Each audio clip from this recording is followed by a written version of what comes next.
গরু মোটাতাজাকরণ কর্মসূচি। গরু মোটাতাজাকরণের উদ্দেশ্য, গরু মোটাতাজাকরণের সুবিধাসমূহ, গরু মোটাতাজাকরণের বিবেচ্য বিষয়সমূহ, খামারের জন্য স্থান নির্বাচন এবং বাসস্থান নির্মাণ সবগুলোই থাকছে আমার আজকের এই ভিডিওতে। বিস্তারিত আলোচনা করব আপনাদের সাথে। আশা করি পুরো ভিডিও জুড়ে আমার সাথেই থাকবেন। আসসালামু আলাইকুম প্রিয় বন্ধুরা, অ্যানিমালস লাভার ইউটিউব চ্যানেলের পক্ষ থেকে আপনাদের সবাইকে জানাচ্ছি আন্তরিক শুভেচ্ছা অভিনন্দন। চলে যাব মূল ভিডিওতে। তার আগে আপনাদের কাছে ছোট্ট একটু রিকোয়েস্ট, আমার চ্যানেল নতুন হয়ে থাকলে চ্যানেলটি সাবস্ক্রাইব করে দিন, লাইক দিয়ে পাশে থাকুন, শেয়ার করে আপনার বন্ধুদের দেখার সুযোগ করে দিন এবং সবার আগে নতুন নতুন ভিডিও পেতে আমার ভিডিওর ফলো বাটনে চাপ দিয়ে রাখবেন। বন্ধুরা, যে কথা আলোচনা করতেছিলাম, গরু মোটাতাজাকরণ কর্মসূচি। গরু মোটাতাজাকরণ অধিক পরিমাণে মাংস উৎপাদনের লক্ষ্যে বিশেষ ব্যবস্থাপনায় উন্নত খাদ্য ও স্বাস্থ্য ব্যবস্থার মাধ্যমে একটি নির্দিষ্ট সময় পর্যন্ত জীর্ণশীর্ণ হাড্ডিসার গরু মাংসওয়ালা করাকেই গরু মোটাতাজাকরণ বলা হয়। গরু মোটাতাজাকরণের উদ্দেশ্য কী? গরু মোটাতাজাকরণের উদ্দেশ্য: 1. দেশে আমিষ জাতীয় খাদ্যর উৎপাদন বৃদ্ধি করা। 2.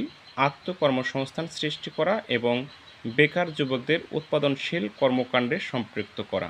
3. জাতীয় আয় বৃদ্ধি ও বৈদেশিক মুদ্রা অর্জন। 4. বায়োগ্যাস প্ল্যান্ট স্থাপনের মাধ্যমে বিদ্যুৎ ও জ্বালানি উৎপাদন বাড়ানো। 5. জৈব সারের যোগান। 6. আর্থিকভাবে লাভবান হওয়া। গরু মোটাতাজাকরণের সুবিধাসমূহ: 1. স্বল্প মূলধনে গরু মোটাতাজাকরণ করা যায়। 2. খুবই স্বল্প সময়ে লাভসহ মূলধন ফেরত পাওয়া যায়।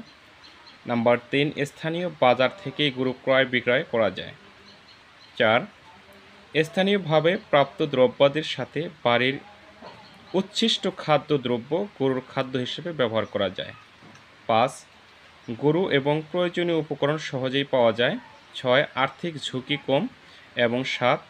4 থেকে 5টি গরুর গোবর দিয়ে সহজেই বায়োগ্যাস প্রকল্প করা যেতে পারে।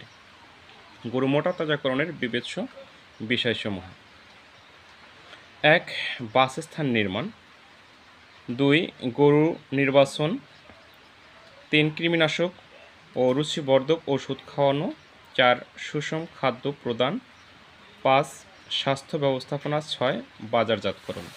খামারের জন্য স্থান নির্বাচন। কেমন জায়গা নির্বাচন করবেন একটি সুন্দর খামারের জন্য, সেই বিষয় নিয়ে এখন আলোচনা করব। নাম্বার 1, খামারের জন্য নির্বাচিত স্থানটি শহর থেকে কিছুটা দূরে কিন্তু শহরের সাথে যোগাযোগ আছে এরকম হওয়া উচিত। খামারের স্থানটি পানি নিষ্কাশনের জন্য সুষ্ঠু ব্যবস্থাপনা ও বন্যমুক্ত উঁচু জায়গা হলে ভালো হয়। মাটি বেলে দোআঁশ হওয়া ভালো। শিল্প এলাকায় জনবহুল ও বস্তি এলাকায় খামার স্থাপন করা ঠিক নয়, এতে করে বিভিন্ন সমস্যা দেখা দিতে পারে। একটি আধুনিক খামারের বিদ্যুৎ ও পানির পর্যাপ্ত ব্যবস্থা থাকা আবশ্যক। খামারের আশপাশে পশু চিকিৎসালয় থাকা ভালো, যাতে সহজেই গরু অসুস্থ হলে দ্রুত চিকিৎসা নেওয়া যায়। খামারের প্রয়োজনীয় কাঁচামাল সহজেই পাওয়া যায় এবং গরুর মাংস সহজেই বাজারজাত করা যায় এমন স্থানে খামার স্থাপন করাই উচিত। প্রয়োজনে বোধে খামারটিকে সম্প্রসারণের সুযোগ থাকতে হবে। খামার সংলগ্ন ঘাস চাষের জমি থাকলে সবচেয়ে ভালো হয়। বাসস্থানের কী প্রয়োজন একটি খামারের জন্য?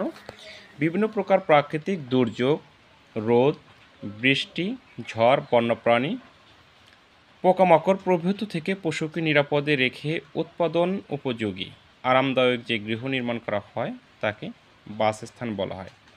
গরু আরাম আয়েশ ও নিরাপদে রাখার জন্য বাসস্থানের দরকার হয়।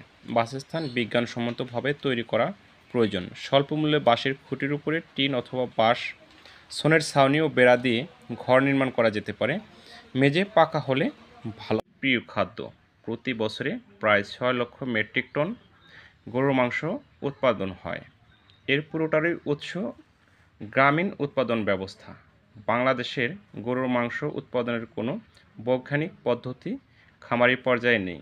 উন্নত দেশগুলোতে মাংস উৎপাদনকারীর নির্দিষ্ট জাত আছে এবং এদের বাছুরগুলোকে 18 থেকে 24 মাস লালন পালন করে মাংসের জন্য বাজারজাত করানো হয়। উচ্চ মূল্য সম্পন্ন ভিল উৎপাদনের জন্য অনেক সময় 9 মাসেও এই গরুগুলোকে জবাই করে বাজারজাত করা হয়।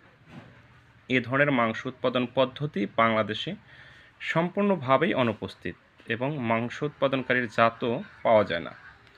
বাংলাদেশের বর্তমান পশুর উৎপাদন ব্যবস্থাকে বিবেচনায় রেখে বৈজ্ঞানিক পদ্ধতি ব্যবহারে কিভাবে লাভজনকভাবে মাংস উৎপাদন করা যায় সে লক্ষ্যেই সামনে রেখে গরু মোটাতাজাকরণ প্যাকেজ প্রযুক্তি উদ্ভাবিত হয়েছে। ষাঁড় বলদ অথবা পুনরুৎপাদন ক্ষমতাহীন গাভীগুলোকে এ প্রক্রিয়াতে ব্যবহার করা হয়ে থাকে। খাদ্য অভাবে দেশি গবাদি পশুগুলোর মাংস বা দুধ উৎপাদন আশানুরূপ নয়। ষাঁড় বা বলদগুলো কর্ষণ বা গাড়ি টানার শক্তিতে উৎপাদিত হয় এবং খাদ্য অভাবে দুর্বল হয়ে থাকে, ফলে মাংস উৎপাদন আশানুর নয়। এরূপ ষাঁড় এবং বলদগুলোকে যখন পুষ্টিকর খাদ্য সরবরাহ করা হয় তখন এদের অতীতের উৎপাদন ক্ষমতা খুব কম সময়ে পুষিয়ে নিতে চায়। বিষয়টি প্রায় সব জীবের জন্যই সত্য বলে বিবেচিত, অর্থাৎ কোনো জীবকে যখন কিছুদিন অপুষ্টিতে রেখে পুষ্টিপূর্ণ খাদ্য সরবরাহ করা হয় তখন উক্ত জীব তার পূর্বের অপুষ্টিজনিত হ্রাসকৃত বুদ্ধি পুষিয়ে নেয়। এই বৃদ্ধিটা তখন সে পুষিয়ে নেয়। জীবের এ ধরনের বৃদ্ধিকে কম্পেনসেটরি গ্রোথ বলা হয়।